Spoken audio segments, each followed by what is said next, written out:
লেবাননের সশস্ত্র গোষ্ঠী হিজবুল্লাহর তীব্র প্রতিরোধে পিছু হটতে বাধ্য হয়েছে ইসরায়েলের পদাতিক সেনারা। সুবিধা করতে না পেরে স্থল অভিযানে বন্ধের সিদ্ধান্তও নিয়েছে তেল আবিব। বৃহস্পতিবার এমন তথ্য জানিয়েছে আন্তর্জাতিক গণমাধ্যমগুলো। তবে বিমান হামলা অব্যাহত রয়েছে, আকাশপথেও হিজবুল্লাহ জবাব দিচ্ছে। 24 ঘন্টায় ইসরায়েলি ভূখণ্ড লক্ষ্য করে প্রায় 200 রকেট ছুড়েছে গোষ্ঠীটি। কালার এক্সপার্ট, জর্জ স্যাপ এবং মাইল্ড অন হ্যান্ডস টেকনোলজি সমৃদ্ধ অরিক্স ক্রিস্টাল ওয়াশ আপনার লন্ড্রি এক্সপার্ট। গত মঙ্গলবার লেবানন ভূখণ্ডে প্রবেশ করে ইসরায়েলের পদাতিক সেনারা। গেল দুদিনে অন্তত 3টি স্থানে ব্যাপক যুদ্ধ হয় দুপক্ষের মধ্যে।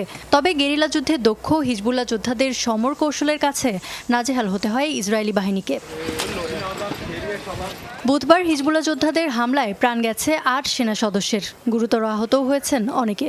শুধু তাই নয়, বহু সেনাকে ঘিরে ফেলা হয় চারদিক থেকে, পরে বিমানযোগে উদ্ধার করা হয় তাদের। আজকে আমাদের যোদ্ধারা বীরোচিত লড়াই লড়েছে। যা ঘটেছে তা কেবল শুরু। শত্রুপক্ষের সদস্যদের প্রাণহানির সংখ্যা উল্লেখযোগ্য। প্রতি 2 থেকে 3 মিনিট অন্তর উত্তরাঞ্চলে জরুরি নিরাপত্তা পরিস্থিতি তৈরি হয়েছে বলে প্রচার করতে বাধ্য হয়েছে ইসরায়েলি মিডিয়াগুলো। এর অর্থ বিপুল হতাহতের শিকার ইসরায়েলি সেনারা। শেষমেশ হিজবুল্লাহর তীব্র প্রতিরোধে কোণঠাসা হয়ে স্থল অভিযান বন্ধের সিদ্ধান্ত নিয়েছে তেল আবিব। এমন তথ্য দিয়েছে আন্তর্জাতিক বিভিন্ন গণমাধ্যম। তবে তাণ্ডব চালিয়ে যাচ্ছে বিমান হামলার মাধ্যমে। আকাশপথেও জবাব দিচ্ছে হিজবুল্লাহ। কাতার ভিত্তিক সংবাদ মাধ্যম আল জাজিরার তথ্য অনুযায়ী গেল 24 ঘন্টায় ইসরায়েলি ভূখণ্ড লক্ষ্য করে প্রায় 200 রকেট ছুড়েছে হিজবুল্লাহ। ইসরায়েলের হেলিকপ্টার টার্গেট করেও মিসাইল হামলা করছে সশস্ত্র যোদ্ধারা। ইফাদারা খন্দকার, যমুনা নিউজ।